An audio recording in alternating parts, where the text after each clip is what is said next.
Assalamualaikum warahmatullahi wabarakatuh. Ya, jumpa lagi dengan Bu Neli.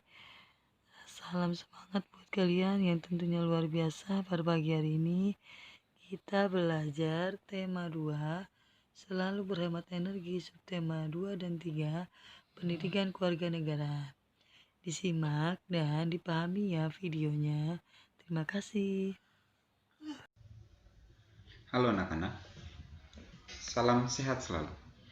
Dalam pembelajaran kali ini, kita akan belajar tentang hak dan kewajiban dari tema 2 subtema 2 pembelajaran PPKN kelas 4. Nah, sebagai siswa, kita seringkali menggunakan kertas. Lalu, mengapa kita harus menghemat kertas? Yang pertama, dengan menghemat kertas, kita sudah menghemat penggunaan energi. Yang kedua, dengan menghemat kertas, kita juga sudah menghemat pohon-pohon di hutan. Dan yang ketiga, dengan menghemat kertas, kita sudah menjaga bumi kita supaya setiap orang bisa hidup nyaman di bumi ini. Nah, kita akan melihat sekilas tentang kertas. Kertas ini diproduksi dengan menggunakan mesin yang menghasilkan energi yang sangat besar.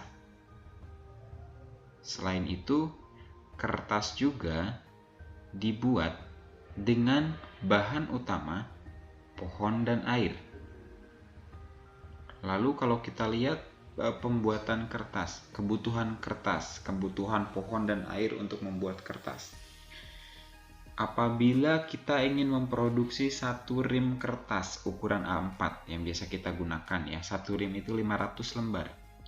Maka kita membutuhkan satu pohon yang berusia 5 tahun. Satu pohon berusia 5 tahun, jadi perlu waktu yang cukup lama untuk menghasilkan pohon tersebut. Selain itu, membutuhkan juga 1000 gelas air. Karena dalam satu lembar kertas itu dibutuhkan 2 gelas air. Nah, ini satu rim itu sama dengan 500 lembar ya. Jadi cukup banyak kebutuhannya untuk menghasilkan satu rim kertas. Nah, sebagai masyarakat, kita juga punya hak dan kewajiban dalam memanfaatkan sumber daya alam atau sumber energi. Dan itu harus dilaksanakan dengan seimbang. Kita lihat contoh hak yang kita punya. Kita punya hak untuk menggunakan kertas. Di saat yang bersamaan, orang lain juga punya hak untuk hidup di lingkungan yang nyaman. Lalu, kewajiban kita apa? Kewajiban kita adalah dengan menghemat penggunaan kertas. Nah, sekarang bagaimana cara kita bisa menghemat penggunaan kertas? Mari kita lihat peta konsep berikut ini. Cara menghemat kertas yang pertama, tidak dengan mudah membuang kertas. Maka pikirkan kembali kemungkinan kertas tersebut digunakan untuk hal-hal yang lain. Yang kedua, memaksimalkan penggunaan kertas dengan cara menggunakan semua bagian kertas seperti untuk mencetak dan kedua sisinya itu digunakan kalau memang itu masih bisa digunakan. Yang ketiga, teliti saat menulis, hindari kesalahan supaya nggak buang-buang kertas. Yang keempat, mengumpulkan sisa-sisa kertas untuk dapat diolah dan didaur ulang kembali. Jadi bisa didaur ulang jadi kerajinan tangan atau bahkan jadi kertas lain. Nah, yang kelima, menggunakan kertas bekas untuk membungkus, misalnya kertas bekas koran, majalah, atau bekas buku tulis yang sudah tidak dipakai, itu bisa dipakai untuk membungkus. Yang selanjutnya adalah ketika mencetak suatu dokumen, coba pertimbangkan prioritas dan kebutuhannya, penting atau tidak. Kalau tidak penting, tidak perlu kita mencetak di kertas. Dan yang terakhir, kita harus menggunakan kertas hanya ketika diperlukan. Jadi tidak untuk sesuatu yang tidak penting. Itu cara menghemat kertas. Nah, kemudian kita lihat contoh pelaksanaan hak dan kewajiban. Hak yang kita punya diantaranya adalah kita punya hak untuk mendapatkan kertas yang layak untuk menunjang proses belajar baik membaca ataupun menulis. Dan juga kita punya hak untuk mendapatkan jumlah kertas yang cukup untuk proses belajar dan mengerjakan tugas.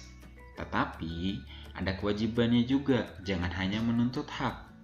Kewajibannya adalah menghemat kertas sesuai kebutuhan dan membuang sampah kertas pada tempatnya agar mempermudah ketika kertas itu nanti akan didaur ulang. Ya, maka jenisnya hanya kertas saja. Dan harus kita ingat, sumber energi yang dianugerahkan oleh Tuhan di muka bumi ini bukan hanya untuk kita, tetapi juga untuk generasi selanjutnya, untuk anak-anak kita nanti, untuk cucu kita nanti. Jadi jangan sampai habis di kita. Nah, demikian penjelasan dari Bapak untuk materi kali ini. Semoga mudah dipahami oleh anak-anak. Terima kasih, selamat belajar, salam sehat, Tuhan memberkati.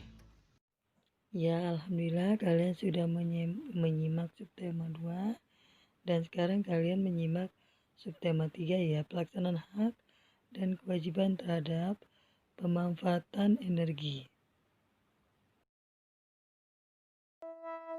Pelaksanaan hak dan kewajiban dalam pemanfaatan energi. Hak merupakan segala sesuatu yang harus kita peroleh. Kewajiban merupakan segala sesuatu yang harus kita lakukan. Pemanfaatan sumber energi harus sesuai dengan hak dan kewajiban.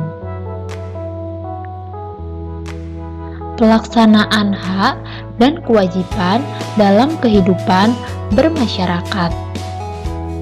Menghemat energi adalah kewajiban yang harus kita lakukan.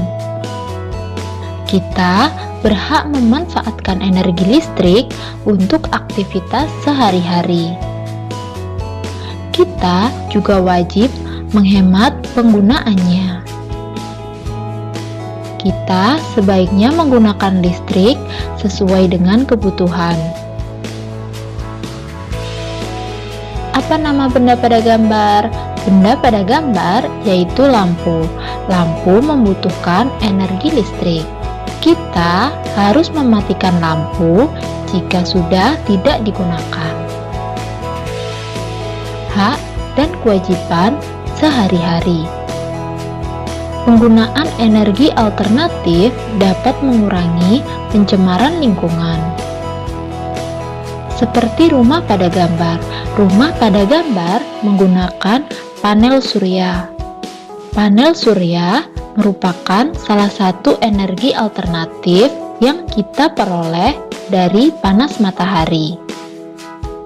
Penggunaan energi alternatif berarti kita telah memenuhi kewajiban untuk memelihara lingkungan.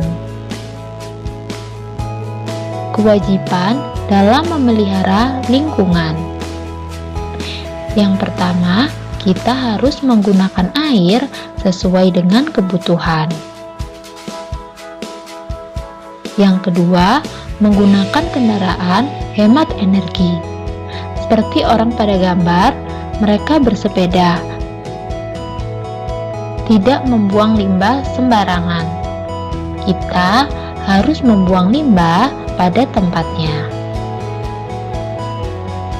Yang keempat, gunakan sinar matahari untuk penerangan saat siang hari.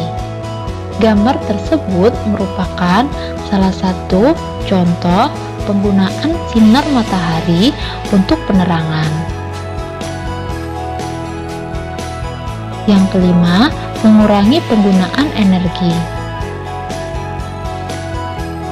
Hak-hak yang didapatkan setelah melaksanakan kewajiban memelihara lingkungan. Hak yang kita dapatkan yang pertama, memperoleh udara segar. Udara menjadi lebih terjaga jika kita memelihara lingkungan. Yang kedua, tubuh menjadi lebih sehat. Yang ketiga, dapat menggunakan air bersih untuk mandi, minum, dan mencuci. Seperti orang pada gambar, menggunakan air bersih untuk mencuci sayuran. Yang keempat, dapat memanfaatkan sumber daya alam. Mereka dapat memperoleh kebutuhan dari alam. Ya, alhamdulillah setelah kalian menyimak subtema 2 dan subtema 3, semangat selalu buat kalian dan dipahami ya dari materi ini. Jangan sampai kalian tidak pelajari dan dipahami. Oke, Ibu akhiri, Ibu pamit. Assalamualaikum warahmatullahi wabarakatuh.